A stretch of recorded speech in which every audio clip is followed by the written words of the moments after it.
The air was cold. It was Friday, October 13th, 1307. Across France, King Philip IV's secret plan unfolded. His men moved silently, targeting the Knights Templar, once heroes, now accused of heresy. Doors were kicked in, old knights dragged from beds. The Grand Master Jacques de Molay was seized in Paris. Across the country, Templars were thrown into dungeons, their treasures seized. The shock was felt across Europe. How could the mighty Templars fall in a single day? King Philip, deep in debt, used propaganda and papal pressure to destroy the order and claim their wealth. The fall of the Templars became a symbol of betrayal, greed, and the swift collapse of power. Before their fall, the Knights Templar were legendary heroes. After the First Crusade, Christian pilgrims faced deadly dangers on the road to Jerusalem. In 1119, Hugues de Payens and 8 companions formed a new order, monks who fought to protect pilgrims. Living on the Temple Mount, they became the Knights Templar, poor, humble, but revolutionary. With church support, they grew rapidly, attracting donations and recruits from Europe's elite. The Templars became both warriors and bankers, pioneering a system of credit and amassing vast wealth. Their network of commanderies spanned Europe, making them a multinational force. The Templars' blend of faith, discipline, and power made them icons of the medieval world. The Templars' destruction only fueled their legend. Their treasure vanished, sparking centuries of rumors from hidden gold in Switzerland to relics like the Holy Grail. Their secretive rituals inspired accusations of heresy and conspiracy. Some believe they guarded forbidden knowledge, making them heroes to secret societies. Today, the Templars are symbols of courage, betrayal, and enduring mystery. Their story blends fact and myth, inviting endless speculation. Exploring their history is a quest through legend and truth. After the First Crusade, Jerusalem drew Christian pilgrims from across Europe. The journey was perilous. Robbers and killers stalked the roads, turning dreams into nightmares. The new Christian kingdom lacked the soldiers to protect every traveler. Massacres and violence discouraged pilgrimages, highlighting the urgent need for protection. A handful of knights, moved by the suffering, envisioned a force dedicated to guarding the faithful. They were not powerful lords, but men with a higher purpose. Their simple idea would soon reshape history. Hugues de Payens, a French knight, led a small group to protect pilgrims in Jerusalem. King Baldwin II granted them quarters on the Temple Mount, sacred ground for their new order. Known as the poor fellow soldiers of Christ and the Temple of Solomon, they became the Knights Templar. Their early years were marked by poverty and humility, 2 knights sharing 1 horse. They patrolled the dangerous roads but needed support to survive. Hugues sought the Pope's blessing, hoping to legitimize their mission. The idea of warrior monks was controversial, but revolutionary. Their journey to Europe would change the fate of the Templars forever. Hugues de Payens successfully sought church leaders' approval for his new order. His key ally was Bernard of Clairvaux, the most influential churchman of his time. Bernard was captivated by the idea of a new kind of warrior, fighting for God. Bernard became the Templars' greatest champion, promoting their cause across Europe. In 1129, Hugues de Payens attended a major church council in Troyes. The Knights Templar were officially recognized as a religious and military order. They were given the Latin rule, outlining vows of poverty, chastity, and obedience. They were to wear a simple white mantle. The Council of Troyes marked the moment the Templars went from obscure to legitimate. Donations began to flood in. This set the stage for their rapid rise to power. After the Council of Troyes, the Knights Templar grew rapidly, recruiting members and gathering donations across Europe. The aristocracy was captivated by the warrior monk ideal. A turning point came in 1139 when Pope Innocent II issued Omnidatum Optimum. This placed the Templars directly under papal protection, exempting them from taxes and local authority. This transformed them into a massive international organization with commanderies across Europe and the Holy Land. They pioneered international banking, becoming the most trusted financial institution in Europe. The Knights Templar were born to fight, defending the Christian presence in the Holy Land. They quickly became the most feared and respected fighting force of the Crusades. On the battlefield, they were known for their iron discipline and unwavering courage, fighting as a cohesive unit. Their iconic white mantles were a symbol of hope and terror. At the Battle of Montchizar, a small Templar contingent led a charge, shattering Saladin's army. This military skill came from relentless training and a strict code of conduct preparing them for war.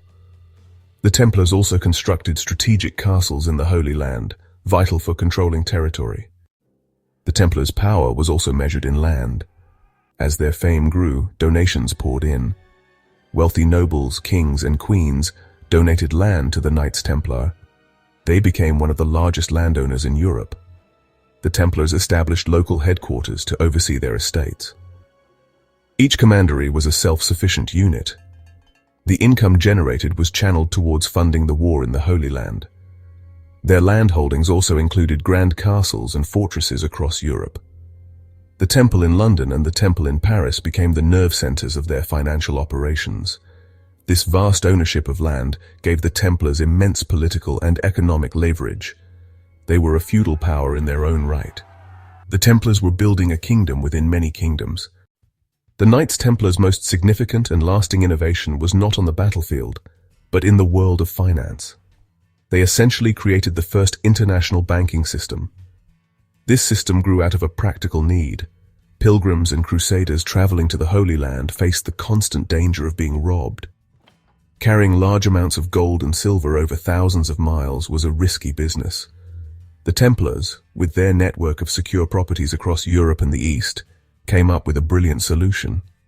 A nobleman planning a pilgrimage could deposit his money at the Templar Temple in London. In return, he would receive a coded letter of credit. This letter was like a medieval traveler's check. The pilgrim could travel to the Holy Land with only this piece of paper, safe from bandits. Upon arriving in Jerusalem or Acre, he could present the letter at the local Templar headquarters. The Templar officials there would check the code, verify his identity, and give him the equivalent amount of money from their own vaults. For this service, the Templars would charge a fee, generating yet another stream of income for the order. This system was revolutionary. It was built on the one thing the Templars had in abundance: trust. People knew the order was disciplined, well organized, and had the military strength to protect its assets. Their banking services soon expanded far beyond helping pilgrims. They became the bankers for the most powerful people in Europe, including kings and the Pope himself. The Templar Temple in Paris became the central treasury for the French monarchy. King Philip IV, the very man who would later destroy them, used the Templars to manage his kingdom's finances. They collected taxes, managed debts, and provided loans. Their international network made them perfect for transferring money across borders, a vital service for monarchs paying for armies or diplomatic missions in other countries. The warrior monks had become the most sophisticated financial institution of the age. This financial power made the Templars incredibly influential. They were not just soldiers or landowners. They were at the center of the European economy. They engaged in complex financial activities, including lending money with interest, which was controversial for a religious order at the time. They managed estates for nobles away on crusade and acted as trusted third parties in major business transactions. Their wealth was staggering.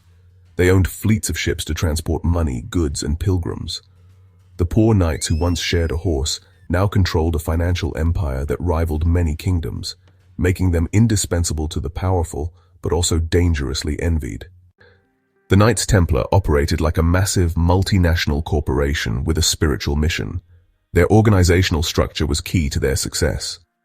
At the top was the Grand Master, who acted as the CEO. Below him was a clear hierarchy of commanders who managed the order's activities across different regions, known as provinces. This structure was supported by a diverse membership. While we often think of the Templars as knights, they were only a small elite part of the order. This meant the Templars were a self-contained society. The Templars' business operations were as sophisticated as their military tactics. They were major players in trade and commerce. Because the Templars were exempt from most taxes and tolls, they had a significant competitive advantage. This made the Knights Templar a unique and powerful entity. They were a state within a state. Kings began to see them as a potential threat to their own power. At the heart of the Templars' power was trust. In a lawless age, they were disciplined, reliable, and incorruptible. This reputation was the foundation of their empire. Pilgrims trusted them with savings. Kings used their temples as treasuries. This trust was earned through devotion and a vow of poverty. Templars owned nothing personally, avoiding greed. People believed they worked for God, not personal gain. Their piety made them ideal guardians. They acted as neutral intermediaries. Their success was due to strength, piety, and reliability. But wealth created jealousy, and independence created suspicion, leading to their tragic fall. As the Knights Templar grew in wealth and power, they also grew more secretive. Their initiation ceremonies were conducted in private. The exact oaths and rituals were known only to members, who were sworn never to reveal them. They were an international body, answering only to the Pope, which gave them autonomy. This bred feelings of unease and distrust. As international bankers and a military order, they possessed vital intelligence that had to be protected. However, this privacy could be viewed by suspicious outsiders as evidence that the Knights had something to hide. Where there are secrets, rumors flourish. Their wealth, secrecy, and privileged status created a fertile ground for jealousy and suspicion. Whispers against the Templars grew as their fortunes declined after the fall of Acre. People questioned their wealth and purpose. Critics emerged, suggesting the order had become lazy, greedy, and corrupt. These criticisms were fueled by jealousy from local clergy and nobles. Rumors became more sinister, alleging strange initiation ceremonies. Stories circulated that new recruits were forced to deny Christ. The most dangerous rumors came from disgruntled former members. A man named Escure de Florin, expelled for his crimes, saw an opportunity. He approached kings with accusations of heresy, idolatry, and immoral practices. These whispers provided the perfect pretext for an attack by King Philip of France. The most bizarre accusation against the Knights Templar was that they were idol worshippers. This idol was sometimes given a name, Baphomet. This mysterious name has puzzled historians for centuries. Some scholars believe it was a mispronunciation of Mahomet, the Prophet Muhammad. The image of the Templars secretly worshipping a demonic head was a powerful piece of propaganda. Knights supposedly confessed to spitting on the cross during their initiation. It is almost certain that these accusations were false, the product of a ruthless campaign of slander and torture. The shadow of these accusations has followed the Templars through history. The real reason for the Templars' downfall was likely far more worldly than heresy or idol worship. It was about power and money. By the beginning of the 14th century, the Knights Templar had become a state within a state. They were a massive, wealthy, and well-armed multinational corporation that operated beyond the control of any European monarch. For a king like Philip IV of France, who was trying to build a strong, centralized kingdom under his absolute authority, the Templars represented a serious challenge. Their independence and their special privileges granted by the Pope were a constant thorn in his side, a symbol of a power he could not command. King Philip IV, known as Philip the Fair, was ambitious, ruthless, and most importantly, deeply in debt. He had spent vast sums on wars with England and Flanders, and his treasury was empty. His biggest creditor was the Knights Templar. The Paris Temple served as the royal treasury, and the king owed the order an enormous amount of money. By destroying the Templars, Philip could achieve two goals at once. He could erase his massive debts, and he could seize the order's immense wealth and property within France for himself. The accusations of heresy were the perfect moral justification for a plan motivated by pure greed. The fear was not just financial, it was also political and military. The Templars had a standing army of disciplined knights distributed across Europe. While their primary focus had been the Holy Land, their military presence at home was significant. Some historians have speculated that Philip feared the Templars might use their power against him, perhaps by forming an independent state of their own, as the Teutonic Knights had done in Prussia. While there is little evidence the Templars had such plans, their potential power was enough to make a paranoid and insecure king feel threatened. Eliminating them was a way to remove a potential rival from the board entirely. Ultimately, the Templars had become victims of their own success. They had built an organization that was too rich, too powerful, and too independent for the changing political landscape of Europe. In an earlier era, their service to the Pope and Christendom protected them, but by 1307, Powerful national monarchs like Philip IV were on the rise, and the authority of the papacy was weakening. The Templars were a relic of a previous age, and their vast, untouchable power made them an irresistible target. The fear they inspired in kings born of envy and insecurity was the true reason the order was marked for destruction. The end came suddenly. In the pre-dawn hours of Friday, October 13th, 1307, a secret order from King Philip IV of France was unleashed. Across the kingdom, the king's men targeted the Knights Templar commanderies.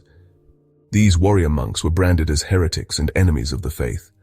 The operation was designed to shatter the order. Knights were dragged from their beds in surprise raids, arrested without charge. Grand Master Jacques de Molay was taken prisoner. The shock was profound, sending fear across the continent. The king's agents accused the Templars of terrible crimes. This date, Friday the 13th, has been associated with bad luck ever since. Their vast properties were seized, treasures confiscated, and members thrown into dungeons. The fall from grace was swift and total. King Philip IV of France masterminded the Templars' destruction, driven by greed, power, and paranoia. The Templars' international power and wealth posed an obstacle to Philip's ambition for a centralized French state. Broke from wars, Philip eyed the Templars' riches to cancel debts and seize their lands. To justify his actions, he used heresy rumors and manipulated Pope Clement V, forcing the Pope to comply with his ruthless plan to destroy the order. With the Templars in custody, King Philip extracted confessions through torture. Knights confessed to heresy, providing Philip the legal cover to destroy the order. Grand Master Jacques de Molay's confession was a devastating blow. But the Pope launched his own investigation and many knights recanted, revealing the torture. Philip retaliated, burning dozens who recanted. The terror worked, clearing the path to the order's dissolution. With forced confessions and executions, the pressure on Pope Clement V grew immense. King Philip demanded the order's official dissolution. Clement convened the Council of Vienne in 1312 to decide the Templars' fate. He issued a papal bull, Vox in Excelso, suppressing the Knights Templar. He officially disbanded the order, stating their reputation was too damaged to function effectively. The order's wealth was to be transferred to the Knights Hospitaller, but King Philip seized a large portion. On March 18, 1314, Grand Master Jacques de Molay and Geoffrey de Charnay were brought before a crowd. They proclaimed their innocence, declaring their confessions were lies forced by torture. King Philip ordered their execution as relapsed heretics. Legend says de Molay cursed King Philip and Pope Clement as flames rose around him. Both died within the year. The sudden and brutal dismantling of the Knights Templar left a gaping hole in the historical record, a void filled with legends and myths. The most persistent and tantalizing of these is the story of their lost treasure. When King Philip's agents raided the Templar commanderies, they found considerable assets, but far less than the legendary wealth they expected. The main treasury in Paris seemed to be missing the bulk of the order's portable riches. This discrepancy sparked a mystery that has captivated treasure hunters and historians for 700 years. What happened to the vast Templar fortune? The hunt for this lost treasure is a tale that spans continents and centuries. A key part of this legend involves the Templar fleet. The order maintained significant ships based in the French port of La Rochelle. These ships transported pilgrims, supplies, and most importantly, wealth between Europe and the Holy Land. According to popular legend, on the eve of the arrests in October 1307, the Templar fleet mysteriously vanished from La Rochelle. The ships slipped away in the dead of night, loaded with gold, silver, and precious documents, just hours before the king's men arrived. This supposed escape became the cornerstone of treasure theories, suggesting the knights had been warned. The potential destinations for this phantom fleet are the stuff of adventure stories. One popular theory, the ship sailed to Scotland. Scotland, under Robert the Bruce, was at war with England and excommunicated by the Pope. This made it a safe haven for fugitive knights. The legend suggests Templar treasure funded Bruce's army, helping secure victory at the Battle of Bannockburn. Some claim Templar knights fought in the battle, their charge turning the tide for the Scots. Another theory points towards Switzerland. Escaping Templars took their expertise and fortune into remote alpine valleys. They used their wealth and banking knowledge to lay foundations for Swiss banking. While direct evidence is scarce, the legends are powerful. They transformed Templars from victims into survivors who outsmarted enemies and preserved their legacy, leaving clues for future generations in a grand, unending treasure hunt. Legends say the Templars' true treasure wasn't gold, but something sacred. They supposedly excavated the Temple Mount in Jerusalem, seeking lost biblical artifacts. The most famous? The Holy Grail. This transforms them into guardians of Christianity's holiest relic. Other legends link them to the Ark of the Covenant or secret Gospels, painting them as heretics guarding revolutionary truths. These myths ensure the Templar mystery is about more than lost gold, but lost faith and knowledge. The story of the Knights Templar did not end with the flames. Their legacy has echoed through the centuries, influencing secret societies and popular culture. Stories circulated that the order continued in secret, giving rise to modern-day successors. This image has made them irresistible figures for novelists and filmmakers. Their innovations in finance laid some of the groundwork for modern banking. Militarily, they perfected the art of castle building and disciplined warfare. The Knights continue to fascinate us because their story contains so many powerful themes. The historical Knights Templar may be long gone, but their legend is more alive and powerful than ever. The Knights Templar's story is a dramatic rise and fall. They transformed from 9 pious knights into an international institution that commanded armies, controlled wealth, and influenced kings. Their legacy is woven with faith, military genius, financial innovation, and tragic betrayal. On the Holy Land battlefields, they were elite shock troops. Their banking system allowed safe fund transfers across Christendom, pioneering practices for modern finance. Their fall was due to greed and politics. The Templars had become too wealthy and independent. Their story serves as a cautionary tale about power and envy. The historical Knights Templar were officially dissolved in 1312, but their legend was just beginning. The suddenness and brutality of their destruction left a vacuum that was quickly filled by myth, speculation, and conspiracy. The whispers of a lost treasure, a vanished fleet, and secret knowledge that survived the purges have proven to be far more enduring than the historical reality. This allure stems from the fundamental mystery at the heart of their story. The unanswered questions. What really happened in their secret initiation rites? Where did their fabulous treasure go? Did they discover something on the Temple Mount that threatened the very foundations of the Church? These mysteries have made the Templars a perfect canvas for the imagination.